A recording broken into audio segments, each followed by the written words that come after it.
नमस्कार दोस्तों, रियाबल ट्रेडिंग में आपका स्वागत है। मेरा नाम राजेंद्र शुक्ला। आज हम लोग ने जो ट्रेड किया वो सिप्ला पे किया। सिप्ला इसलिए ट्रेड किया कि उसका मंथली ब्रेकआउट था, और जब किसी चीज़ में मंथली ब्रेकआउट आता है तो वो डे हमारे लिए इम्पॉर्टेंट हो जाता है। और इसका इम्पॉर्टेंट होने का कारण कि वहाँ पे वॉल्यूम आ जाना, या तो आप देखोगे जिस मंथली में ब्रेकआउट आया था उस दिन का एरिया आप हाई लो मार्क कर लो या उसका इम्पॉर्टेंट एरिया मार्क कर लो।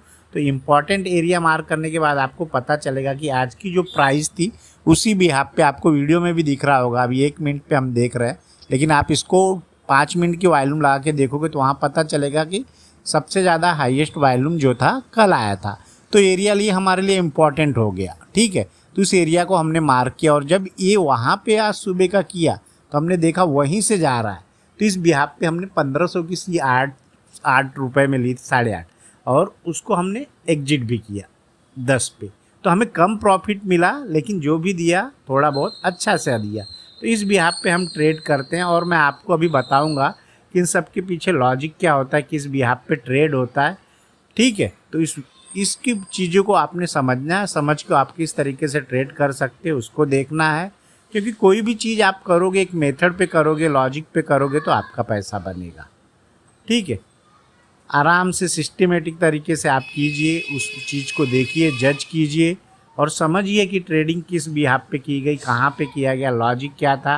वो लॉजिक आपको समझ में आएगा। तो जब आप मंथली ब्रेकआउट देखते हैं किसी चीज़ में तो क्या करेगा, मंथली ब्रेकआउट एक तो ऊपर तोड़ देगा, अगर ऊपर नहीं तोड़ा तो नीचे आएगा, और जब नीचे आएगा तो कहीं ना कहीं सपोर्ट बनाएगा। सपोर्ट हमारे लिए क्या इंपॉर्टेंट हो जाएगा कि हम उससे पहले देखें थे कि मंथली जब ब्रेकआउट से पहले एक डोजी बना था, उस डोजी के बिहाफ पे हमने जज किया था कि ठीक है, अगर यहाँ पे कोई सेलर है तो उसके बाद प्राइस ऊपर गई तो कोई ना कोई बायर होगा।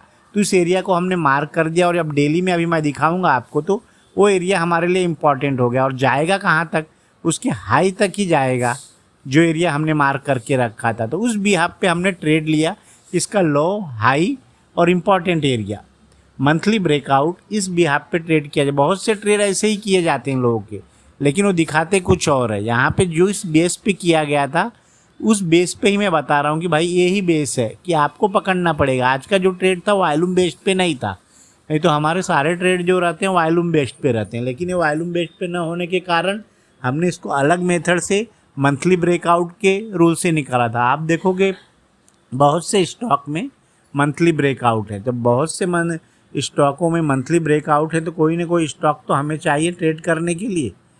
तो आज हमारे लिए सिप्ला इसलिए भी चुना गया था कि उसके अंदर आप देखोगे 2-4 दिन से जो कि फार्मा सेक्टर एक डिफेंसिव सेक्टर है, तो हमें किसी न चीज़ को लेना है कि आज आप देखोगे इंडिया विक्स इतने हाई पे है और प्राइस का ऊपर नीचे जाना स्वाभाविक है, लेकिन हमें ये अंदाज़ा लगाया था कि गिरेगा भी तो ऊपर से ही गिरेगा। 1380 और 86 इसका क्या रेसिस्टेंस लेवल था, उस रेसिस्टेंस के ऊपर से ही गिर सकता है। तो इस बिहाफ पे हमने ये ट्रेड किया था, और इस ट्रेड में हमें जो भी स्मॉल प्रॉफिट मिला और हम उसको लेके निकल गए।